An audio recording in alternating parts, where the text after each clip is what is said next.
Meus queridos amigos, como é que vocês estão? Tudo na paz? Eu já vou começar logo falando que o negócio não tá bonito não. Esse vídeo aqui ia se chamar Bolsa perde os 100 mil pontos, depois virou 99 mil pontos, depois virou 98 mil pontos, agora a gente já está quase chegando nos 97 mil pontos. O que fazer nesse momento? Será que Nossa Senhora do Buy and Hold, a santa protetora dos investidores de bolsa de valores no longo prazo, tá de folga, tirou umas férias, o que está acontecendo? Ou é aquelas coisas, né?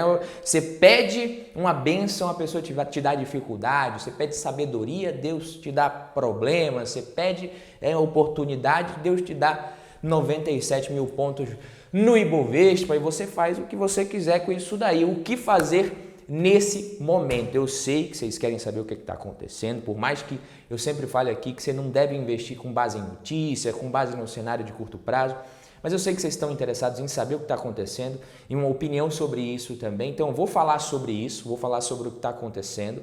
Isso tem a ver também um pouco com a reunião do Copom ontem, a sinalização que foi dada, não tanto a manutenção da taxa Selic em 13,75%, mas com a opinião que foi dada, a sinalização que foi dada sobre o cenário atual. Mas no final do vídeo eu vou falar aqui sobre alguns princípios mais abrangentes e universais sobre investimentos que podem embasar as nossas decisões nesse momento com muito mais segurança, com muito mais propriedade, para que a gente tenha a possibilidade de tomar decisões mais assertivas, de forma eficiente e de forma inteligente, sem deixar o lado emocional pesar muito nos nossos investimentos, beleza? Mas vamos lá, Bolsa de Valores de 97 mil pontos, inclusive eu esqueci de falar também, deixa o like nesse vídeo, pelo amor de Deus, a Bolsa está caindo, mas o canal aqui, por enquanto, está crescendo, deixa o like, se você está aqui pela primeira vez, seja muito bem-vindo, considere se inscrever também, se sinta convidado e fica comigo até o final do vídeo. A gente teve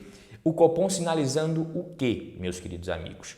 Ambiente externo piorou, isso não é novidade, a gente viu que está pior mesmo.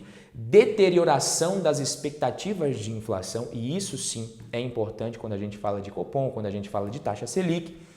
E não descartou a possibilidade de retomar o aperto nos juros, retomar a alta na taxa Selic. Isso aqui foi o que preocupou muito. Quando você olha as notícias agora, você só vê coisa ruim. Você vê, maior inimigo do Brasil hoje é o Banco Central, diz gestor.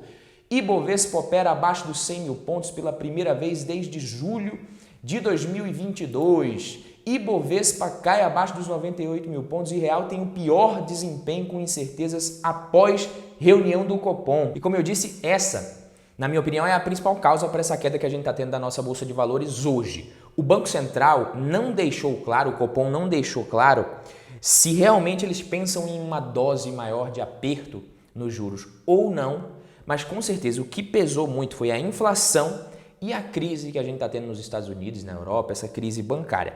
Qual que é o papel do nosso Banco Central aqui? Só para a gente colocar todo mundo no mesmo nível, na mesma página. É controlar a inflação, é isso, diferente de outros países, até mesmo o próprio Banco Central americano, Federal Reserve, que tem outros objetivos também. Claro que esse julgamento de inflação, de quanto que deve ser a Selic, isso envolve outros fatores, às vezes subjetivos também, por isso que a gente tem uma manchete como essa aqui, falando que o maior inimigo do Brasil hoje é o Banco Central, porque muita gente discorda com relação a isso daí, muita gente enxerga essa inflação com outras causas e que um aperto monetário acaba não resolvendo, não vai resolver como muita gente imagina. Qual foi mais ou menos a sinalização? O Banco Central ele chegou à conclusão de que se a Selic cai em novembro para 13,25 e para 12,75 em dezembro, eles projetaram 5,8% de inflação em 2023 e 3,6% em 2024, ambas acima da meta. Então, se realmente isso acontecer, talvez não vai dar para controlar a inflação, por isso que é possível que a gente tenha, inclusive, um aperto monetário maior. Então, nesse momento, o que você deve fazer? Muita gente olha um cenário como esse, eu nos últimos vídeos aqui do canal gravando, a galera comentando, vai cair muito mais, a bolsa vai cair para 95, 90, 85 mil pontos, eu não vou entrar agora. O que você faz num momento como esse? O que um investidor que pensa de forma realmente inteligente, como que um investidor age nesses momentos? Principalmente quando você está com aquela dúvida, será que você investe em ações, fundos imobiliários, ativos de risco ou renda fixa? Primeiro se pergunta qual que é o objetivo do seu investimento. E todo investimento, toda escolha que a gente faz, principalmente do ponto de vista econômico, isso se caracteriza como um trade-off. O que você vai fazer com o seu dinheiro é um trade-off. Até mesmo o Banco Central, quando ele eleva a taxa de juros para controlar a inflação, isso é um trade-off. O que é um trade-off? Eu até busquei aqui o significado. Trade-off define uma situação em que há conflito de escolha. Ele se caracteriza em uma ação econômica que visa a resolução de problema, mas acarreta outro, obrigando uma escolha. Quando a gente vai ver os tipos, você tem consumo presente versus consumo futuro. A mesma coisa quando a gente fala que vai investir ou vai poupar dinheiro para investir ou vai gastar tudo agora. Isso é um trade-off. Inflação versus desemprego, consumo versus lazer. Todas essas decisões são trade-offs. Então, o Banco Central ele sabe que um aperto monetário, um arroxo muito grande na taxa de juros, isso vai desacelerar a economia, mas pelo menos ancora as expectativas de inflação, que se isso sai do controle é muito pior no futuro, entendeu? Então, é um trade-off.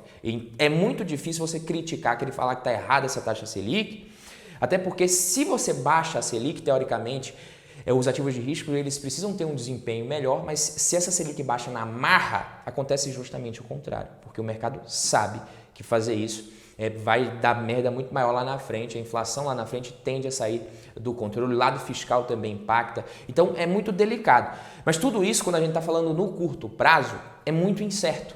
No longo prazo, se você está investindo em ações, bolsa de valores, fundos imobiliários, no longo prazo que você tem que pensar. E aí no longo prazo você fica mais fácil para você tomar decisões se o seu pensamento é de longo prazo, mas para você fazer isso de forma mais racional e menos emocional, você precisa estabelecer outras coisas na sua alocação antes disso, porque o nosso lado comportamental, o nosso lado emocional, ele vai pesar nos investimentos sempre. É bobo se você pensa que não está pesando nas suas decisões, sempre vai pensar, só que a dose que ele vai ter no peso ali das suas decisões é que você tem que tentar diminuir ao máximo. Quando a gente decide investir em ações ao invés de deixar o nosso dinheiro parado na renda fixa, a gente está fazendo uma escolha. E para isso o investidor ele exige um prêmio de risco. Se o ativo livre de risco, que a gente chama de livre de risco, que é um título público, como um Tesouro Selic, por exemplo, já está pagando uma taxa razoavelmente alta, 13,75% ao ano, para um ativo de risco valer a pena, para ele conseguir oferecer esse prêmio de risco, já que o investidor ele não consegue influenciar nos resultados que essa empresa vai ter futuramente, no próximo ano, daqui a 2 anos, 3 anos, esse prêmio ele exige no preço, o mercado exige no preço. Então imagina que um ativo ele vai gerar um certo retorno no médio e longo prazo. Se o ativo livre de risco ele já está pagando um juro muito alto, você vai exigir mais desconto nos ativos de risco para compensar esses seus investimentos, esse trade-off valer a pena, para valer a pena você investir em ações, beleza? Então, quando você pensa de forma anticíclica, é muito mais fácil você tomar decisões mais assertivas no mundo dos investimentos. Ou seja, quando a renda fixa parece a oitava maravilha do mundo, talvez aí sim seja a melhor hora para você investir em ações, em bolsa de valores, fundos imobiliários, que seja.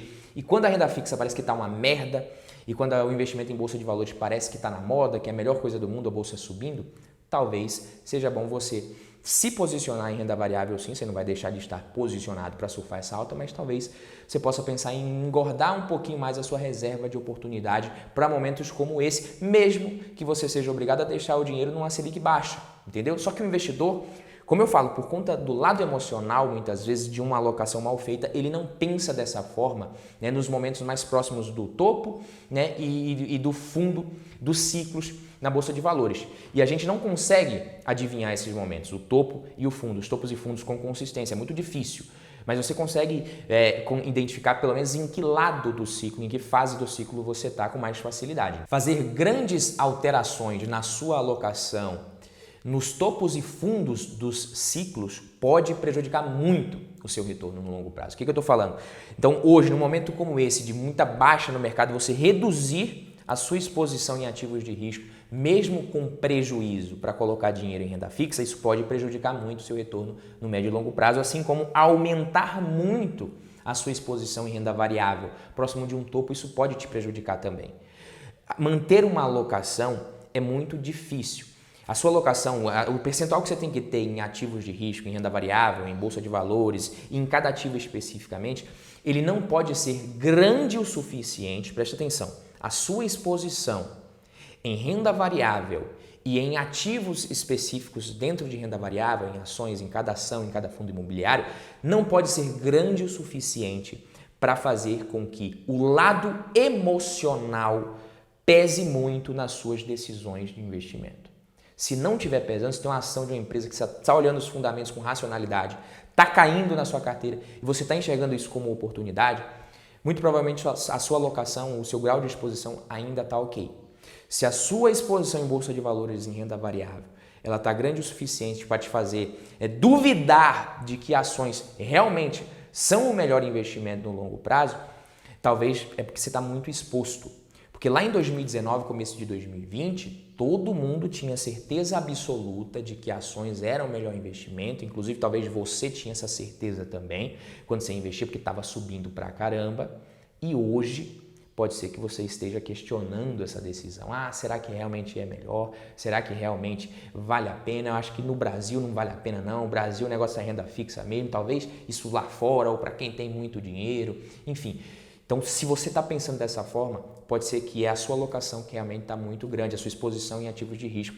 E aí você precisa corrigir isso, mas como eu falei, corrigir agora vai dar um baque no seu patrimônio, mas talvez seja a melhor coisa a se fazer. Agora, se você respeitou isso, é o momento de aproveitar, na minha opinião, mas não tem como adivinhar quando que vai parar de cair. Esquece isso daí. E você consegue perceber que o lado emocional pesa muito, porque quem não tem nada em bolsa de valores e está pensando em começar a investir agora, está empolgado, está falando, talvez eu vou começar a investir num momento de muita oportunidade, eu vou me dar bem, mas é porque essa pessoa não tem dinheiro ainda, aí ela começa. Quem começou lá em 2019, 2020 e está tomando na tarraqueta um prejuízo, não está pensando talvez dessa forma, não está encarando como oportunidade. É o mesmo ativo, alguns encarando como oportunidade e outros não estão encarando da mesma forma mais. Isso tem a ver com perfil, tem a ver com o lado emocional pesando nos seus investimentos, tem a ver com um monte de coisa, com seus objetivos, tudo isso pesa na hora de você tomar uma decisão. E além disso, a gente não pode esquecer também o papel da renda fixa dos nossos investimentos.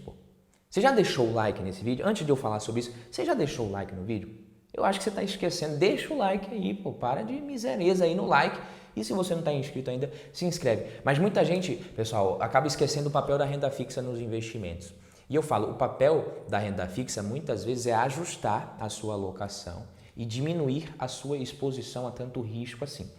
Olha aqui esse exemplo. Se você tivesse investido 50% em ações e 50% em CDI, em taxa Selic, há um ano atrás, o que você teria de retorno hoje? Você tem um Ibovespa que caiu aproximadamente 16,8%, 16,9%, mas o seu patrimônio ele não teria caído tanto assim. Por quê?